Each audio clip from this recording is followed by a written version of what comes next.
Hello students कल अपने लोधी वंश कंप्लीट कर चुके थे। आज अपने सल्तनत कालीन प्रशासन करते हैं। सल्तनत कालीन प्रशासन की अगर बात की जाए तो इसके अंतर्गत सर्वे सर्वा जो व्यक्ति होता था वह कौन होता था? सुल्तान स्वयं होता था, जिसके पास राज्य की सारी पावर शक्ति होती थी। यह जो एक सुल्तान की उपाधि होती थी, ये क्या होती थी? एक उपाधि होती थी।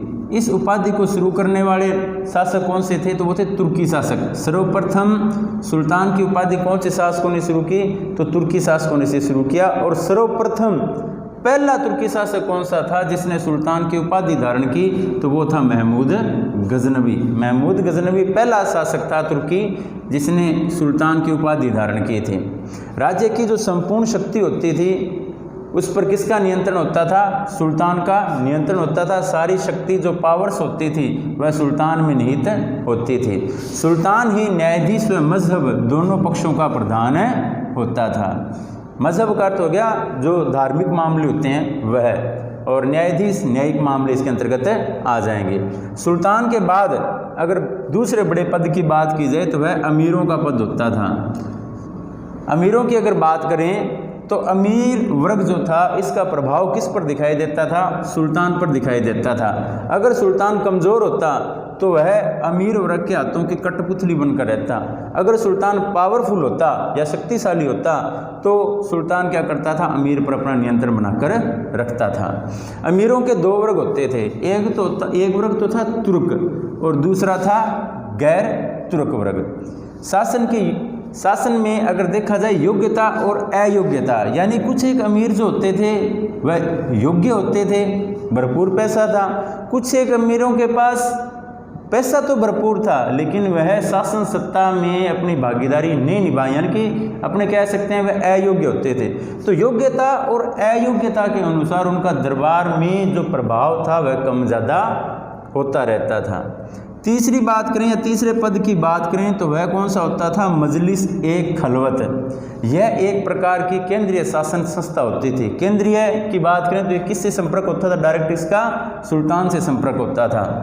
यह मंत्री परिषद की भांति होती थी, यानी कि एक तरीके से इसका क्या कार्य होता था? सुल्तान को परामर्श देने का काम भी मजलिस ए खलवत करती थी। देखो यहाँ पर मंत्री परिषद लिखा है, तो मंत्रियों का कार्य क्या होता है? राजा को परामर्श देने का। इसके 4 स्तंभ बताए गए हैं। एक स्तंभ तो है इसका वजीर, दूसरा है आरिजे मुमालिक, तीसरा है दीवाने इंसा। दीवाने इंसा की बात की जाए तो शाही पत्र व्यवहार का जो दायित्व होता था वो किस पर होता था? दीवाने इंसा पर होता था। और चौथा इसका जो आधार स्तंभ था वह कौन सा है? दीवाने रिसालत होता था। इसका क्या कार्य होता था या इसे क्या कहा जाता था? तो इसे विदेश मंत्री कहा जाता था, यानी कि विदेशी जो मामले होते थे वह दीवाने रिसालत के पास होते थे। अब जो इसमें मैंने आपको इसका पहला स्तंभ बताया वजीर, वजीर की अगर बात की जाए तो दीवान ए विजारत, यह एक विभाग होता था, यह एक कार्यालय होता था। ये कार्यालय किसका होता था? यह था वजीर का कार्यालय। किसका होता था? वजीर का कार्यालय। और इसे वित्त विभाग भी कहा जाता था, यानी कि आय व्यय का जो लेखा जोखा होता था, आय व्यय से संबंधी बजट तैयार करने का कार्य वह किस में होता था? दीवान ए विजारत के अंतर्गत होता था। उसके बाद बात करें तो एक पद होता था मुस्तौफी का। मुस्तौफी का कार्य क्या होता था? महालेखा परीक्षक का कार्य। इसके बाद छठा पद की बात करें तो वो खजीन होता था, ये खजांची का काम करता था। उसके बाद अगर पद की बात करें तो मजम आधार नाम का एक पद होता था। इसका कार्य क्या होता था? हिसाब संग्रह करता, यानी कि क्लैरिकल का कार्य होते थे। इनमें से लगभग देखा जाए तो ये तीनों एक तरीके से कौन से हो जाते थे? क्लैरिकल वर्ग से संबंधित हो जाते, यानी कि बाबू से संबंधित हो जाते। इस प्रकार का लेखा जोखा रखने का कार्य मुस्तौफी, खजीन और मजम आधार का होता था। अगर सद्र उस सुदूर की बात की जाए, सद्र उस सुदूर, तो यह धर्म विभाग का प्रमुख होता था। आपसे पूछ लिया जाए धर्म विभाग का प्रमुख कौन होता था तो वह सद्र उस सुदूर होता था। खम्स, देखो बच्चों ये खम्स क्या होता था? युद्ध के समय लूट में जितना भी सामान प्राप्त होता था उस सामान को क्या कहते थे? खम्स कहा जाता था। एक पद और होता था, वह था प्रांतपति का।